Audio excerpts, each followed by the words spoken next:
हुक्केरी तालुक्यातील 22 आणि चिक्कोडी तालुक्यातील 11 तलावांना संकेश्वर येथील हिरण्यकेशी नदीकाठावरील पंप हाऊसद्वारे चालू वर्षासाठी पाणी भरण्याच्या कार्यक्रमाला आमदार निखिल कत्ती यांनी प्रारंभ केला.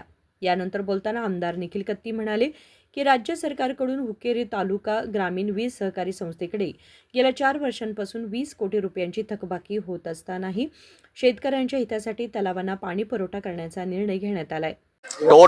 ಟೋಟಲ್ ನಮ್ಮ ಹುಕ್ಕೇರಿ ಮತಕ್ಷೇತ್ರದಲ್ಲಿ ಬರುವಂತ CBC ಕೆನಾಲ್ ಇರಬಹುದು, ಕೊಟ್ಟಬಾಗಿ ಕೆನಾಲ್ ಇರಬಹುದು, ಅಥವಾ 19 ಕೆರೆ ಇರಬಹುದು, ತುಂಬು ಯೋಜನೆ ಇರಬಹುದು, ಅಥವಾ ನಮ್ಮ ಇದು 22+11 ಕೆರೆ ತುಂಬು ಯೋಜನೆ ಇರಬಹುದು, ಅಥವಾ ಯಮಕನ್ಮಡಿ ಮತಕ್ಷೇತ್ರದಲ್ಲಿ ಬರುವಂತ ರುಸ್ತಂಪುರ್ ಹಾಗೂ ದಡ್ಡಿ ಮೇಲ್ದಂಡೆ ಯೋಜನೆ ಇರಬಹುದು.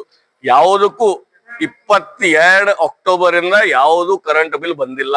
ಇವತ್ತಿಗೆ ಹುಕ್ಕೇರಿ ವಿದ್ಯುತ್ ಸಂಘಕ್ಕೆ 20 ಕೋಟಿ ರೂಪಾಯಿ ವಿದ್ಯುತ್ ಬಿಲ್ ಬರೋ ಬಾಕಿ ಐತಿ. ಅದಕ್ಕೆ ನಾವು ಸರ್ಕಾರಕ್ಕೆ ಒತ್ತಡ ಹಾಕಿದೀವಿ.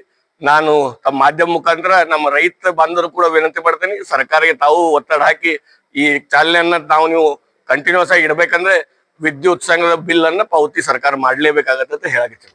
या कार्यक्रमावेळी शिवानंद मुळशी, सत्यप्पा नाईक, नगर परिषदेचे मुख्याधिकारी प्रकाश मठद, कंत्राटदार बसवराज गंगण्णावर तसेच सिंचन विभागाचे अधिकारी उपस्थित होते.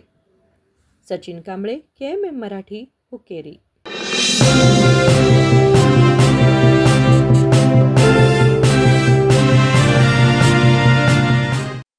ಜಗಮಗ ಜಗಮಗ ಹೊಳೆಯುವ ಕಣ್ಣುಗಳು, ಹೃದಯದಿ ಹರುಷದ ಅಲೆಗಳು. ಬಂದಿದೆ ಶುಭಗಳಿಗೆ, ಪ್ರೀತಿಯ ಗಳಿಗೆ, ರೇಷ್ಮೆಯಲ್ಲಿ ಸುತ್ತಿದ ಸ್ವರ್ಣಗಳಿಗೆ. BS Channabasappa and Sons, The Textile Mall, Tilakwadi, Belagavi.